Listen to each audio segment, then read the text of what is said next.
Yeah, I thought I had this week's episode all figured out, and then things just took a bit of a left turn.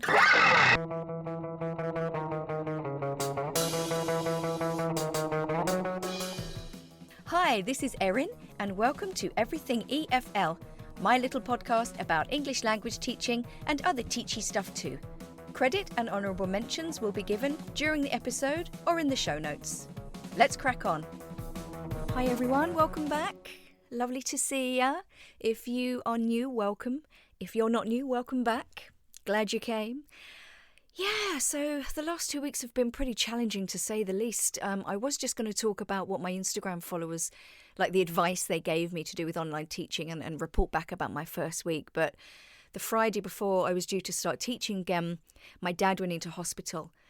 And I just had to compartmentalise it and just push it to the side, which is a horrible thing to say, but it's literally the only way I could get through the week. You know, I think it takes a little bit of while to kind of figure out how much material you can get through. You got to get to know your class and all that. And I only had this class for a week, and then that was kind of the end of their course. And I think I got through it pretty well, but my God, by the Friday, as soon as the lesson finished and I turned off Skype, I just sat down on my sofa and I cried.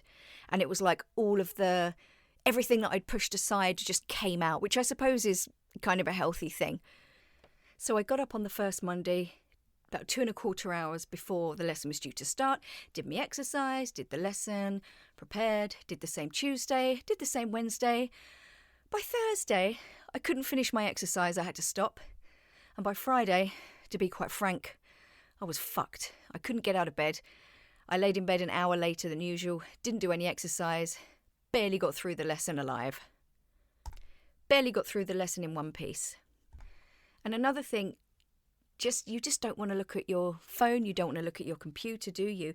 I missed my Friday Zoom quiz, which never happens, but I literally couldn't face looking at another screen again on Friday. Luckily, my friend who runs the quiz is also a teacher, and she completely understood where I was coming from. But then it really got me thinking, a lot of you teachers, you've been teaching for a year, and it's, this kind of teaching, it takes up so much of your energy and your thoughts. And, shit happens in life. People get ill, some of you have got kids. And it just really made me think, how hard it really must have been for pretty much most teachers for this year. And I applaud you for that, for getting through it. And I also started thinking about my mental health as well, because it has taken a bit of a battering in the last 10 days, 2 weeks. Like I said, my dad went into hospital. He's still there, but I had to find a way to deal with that. So thank God the weather improved and I was able to get out into my garden and, plant some seeds, put them in my windowsill, do a bit of propagating, all of those things that brought me immense joy last year. The cycle started again and I'm so relieved. I just couldn't wait to get outside when the weather started improving. And every day since, the sun has shone? See, this is what I'm talking about. I try and get outside and I sit on my sun lounger. Even if I'm fully clothed, with a jumper and tracksuit bottoms, I'll sit outside with a podcast and close my eyes and just feel the warmth of the sun. And that is what puts me in a better mood and it's just helping me through. I'd love to know what you guys do to keep your mental health in check during these times. Some of you are still locked down, some of you are not. Me personally, I think this kind of stuff's been building for a while for me because it feels like we've been in this endless lockdown in Ireland. We had a 2-week break over Christmas, but we've just been locked down for months. And I think we're going to be locked down until April. And it's a really depressing thought. So it's really nice that the weather's improved. So at least I can get outside now. Anyway, I don't want to put a dampener on this week's podcast, but I just had to get that out there. And I really would love to know what you other teachers do to keep your mental health in check, because it's such an important thing. We have to keep ourselves balanced. We can't let the bad stuff overwhelm us, especially when we have to face a group of individuals 5 days a week for a certain amount of hours. We've got to be chipper and we've got to give them pep talks and keep their spirits up, and it's absolutely bloody exhausting. But then you don't need me to tell you that. So I really hope that you are looking after yourselves, and I would love you guys to comment on Instagram or Facebook about how you're looking after yourself as well, because it's really important that we support each other and we share our ideas and help each other through this. If you are going back to school, congratulations, I suppose. How are you feeling about it? Are you trepidatious? Do you think it's too soon? Let us know. The second week has been a little bit easier, but as EFL teachers, we don't get a break in the summer. We just work through and get 2 weeks at Christmas. And obviously you can take holiday if you like at some point. Generally, you don't get paid for it because our contracts aren't worth the paper they're written on. So I'm just wondering, give it another 6 or 8 months, how we're going to feel. Are we going to be like more burned out than we usually would? So let's talk about the biggest shocks, okay? Because there was a lot of stuff I was quite prepared for because, like I said, my lovely Instagram followers helped me. But I found that there was definitely a lot more teacher talk time and a lot less student talk time. I can't even tell you why, but that's the way it kind of worked out, and it takes a lot longer for conversations to get going or for students to answer questions online, and my CCQs and my ICQs went out the window. Like, there was none of that, possibly because I just felt like everything was taking so long. I just had to keep moving with the lesson. I don't know. My timing was definitely off, but I think that's natural. You learn basically to use less. Less is more, I think. I couldn't... breakout room monitoring was a bit of a joke. I just, you can't, in a classroom, you can see all the groups. You can see whether they're having trouble. You can see whether they've stopped talking, whether they're bored, whether they're having issues. You can't see that when they're in breakout rooms. So I just found myself like going into one breakout room, but constantly worrying about what the other groups were doing. Like, it's going to be 3-4 minutes until I get to the final breakout room group. What if they're sitting there doing nothing or they're stuck? So I was like, I just found myself jumping in and out of breakout rooms, not doing any meaningful monitoring. I don't really feel like I helped anyone. There was barely any error correction and sort of no time for collective or delayed error correction at the end either. I think like sort of technically and mechanically you can do the right thing, but fundamental teaching methods, I couldn't get a handle on them at all, and hopefully that's something I can improve on. I just didn't account for it. I mean, did you guys go through the same thing? One thing I promised myself in the second week was I was not going to put as much pressure on myself, and I definitely wasn't going to spend as long preparing. But I mean, I think we always say that, and it just never happens because we prepare and we prepare and we prepare until we think we've got it right. I hope I'm not sounding like too much of a wet blanket here. It is going to get more positive, honestly. Here it comes. Okay, so I asked for my lovely Instagram followers for some advice for my first week of teaching, and boy, did you give it. And did I follow it? I tried my damn best. So the lovely Erin Myers of the Educator's Mindset podcast, good friend of mine, she basically told me to get the first few days going, getting to know everybody, doing lots of activities like that. I've done a couple of those this week with my new class. I am feeling the pressure to get on with the syllabus though, and I'm just trying to push that out of my mind at the moment because I'm still debating whether to really use the syllabus or not, or whether just to go on my own merry way, because I'm not convinced course books really work well online.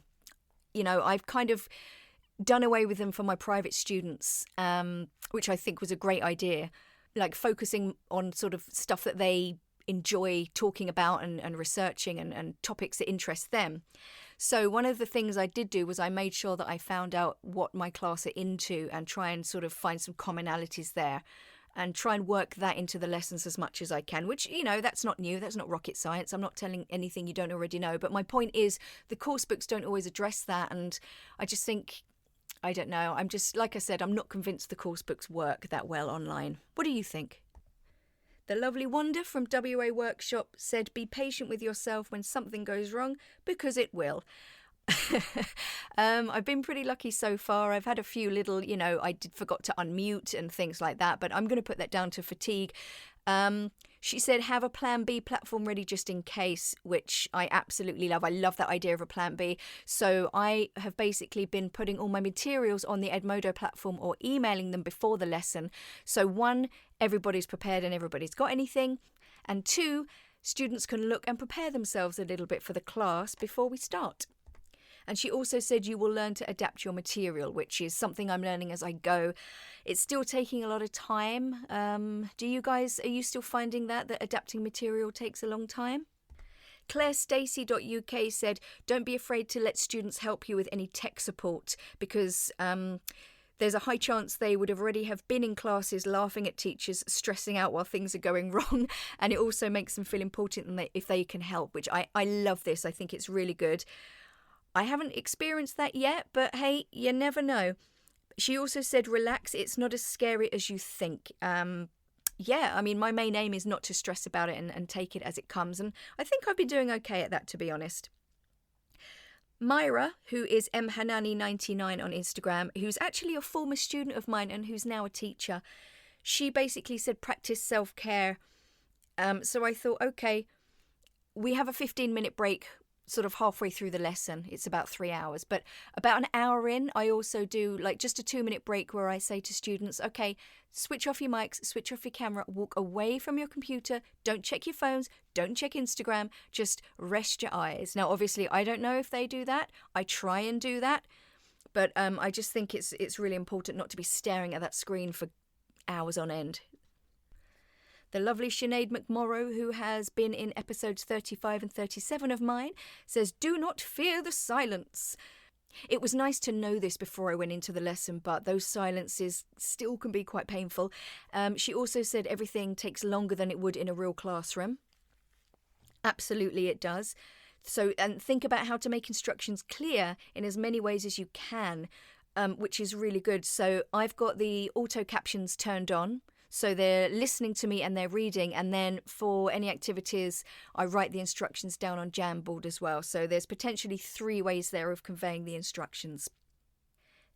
John from An Unconventional Teacher says, don't do much, simplify, simplify, simplify, hand clap, heart emoji. Love this. Definitely. In the first week, I was given loads of material to do every lesson, and I took one piece of material and I just exploited that for the whole lesson. It was kind of random worksheets and things, so it was kind of easier to do. Now, again, with the course book, you kind of feel like you have to get through it. And I'm just sort of learning to just do less and maybe exploit 1 or 2 exercises or materials and just leave it at that. Phil from It's an English Thing.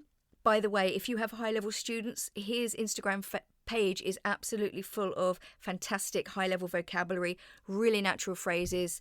I haven't seen an Instagram page as good as his when it comes to high-level phrases and expressions, so turn your students onto that.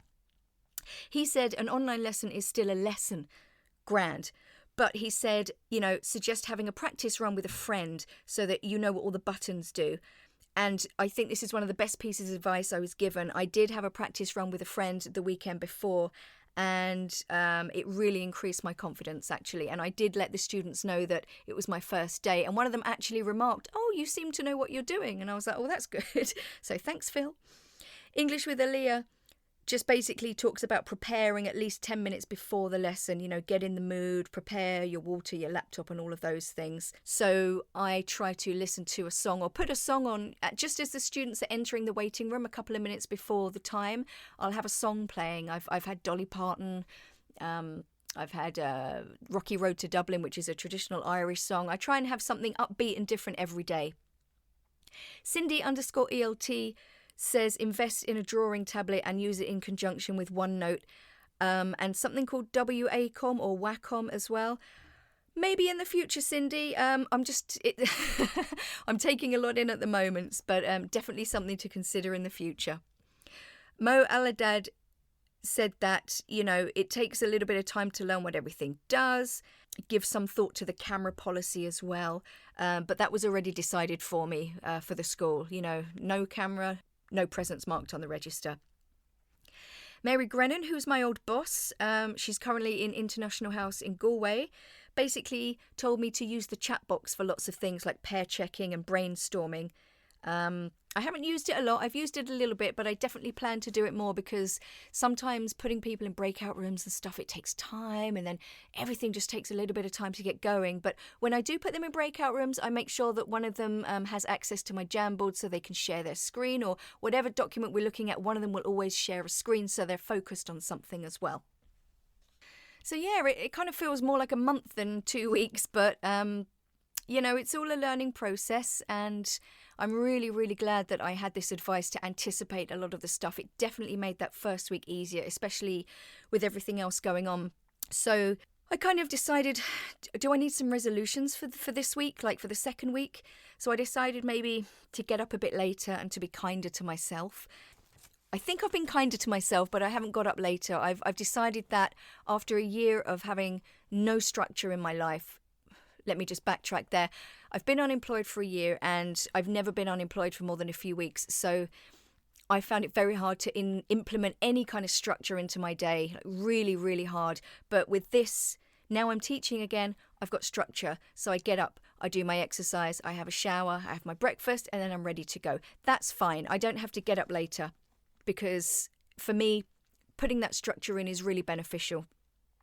Be kinder to myself, definitely. I'm going to spend time in my garden. I'm going to try and take, more breaks from the screen. As soon as the lesson's finished, I've tried my hardest to get up, get outside and take the dog for a walk. So I've got that kind of time just to clear my head. I'm fighting a losing battle at the moment though, because it's still taking me a long time to prepare. Again, the course book, haven't quite figured out how to exploit it to its fullest yet. But look, I've been doing it for less than 2 weeks. I'm not going to, I'm not beating myself up over this. I think I'm doing pretty well considering. And, that kind of balancing act or getting everything into some kind of decent balance, that will come in time. So, yeah, I'd love to know what you guys think. How much of this can you relate to? And I'd love to hear from you on my social media. Now, usually at this point, I would say goodbye and there would be a little pre-recorded message. But I think I just want to speak to everybody directly. So this podcast is free and it always will be. And it really makes me happy to make it. And it's always a thrill when I see the numbers of people listening rising every week, which is, ultimately my goal. But I would ask you, if you enjoyed this podcast, if you think that someone you know would benefit from it or who would enjoy it, please consider sharing it. Share it on your social media or copy the link and send it directly to somebody's WhatsApp or Messenger or into their inbox. If you listen on Spotify or Apple, you can write a review and give me some stars, which will help push me up the ratings. Podcasting is quite a saturated market. There are a lot of podcasts out there. I like to think I offer something a little bit different. If you agree, talk me up. If you'd like to contact me, you can do it through email. My email's on the show notes. You can DM me, Instagram and Facebook. And I just want to say thank you for listening. Thank you for listening to me rant and ramble on and just get my thoughts out. This is probably the least scripted, structured podcast I've done, and it's probably going to sound a little bit messier than my usual one, but I suppose it kind of reflects the state of mind that I'm in at the moment. I'm definitely better than I was last week. So stay safe, guys. Follow the regulations. Look after yourself. And look after yourself as well. Make sure you have a little bit of headspace for yourself every day, even if you have to lock yourself in your bedroom for 10 minutes and lay on the bed and meditate. Do it. So I will see you next week. Bye.